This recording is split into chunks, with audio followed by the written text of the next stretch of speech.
సృష్టించన్, మన దేవుడు సృష్టించన్. ఈ లోకమునంత 7 రోజులను దేవుడు సృష్టించన్, దేవుడు సృష్టించన్.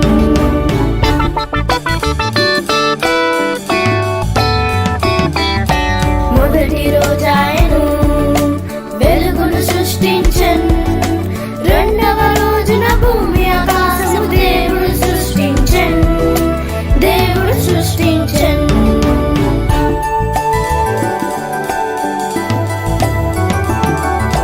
మూడవ రోజు ఆయన జీవరాశులు సృష్టించెను,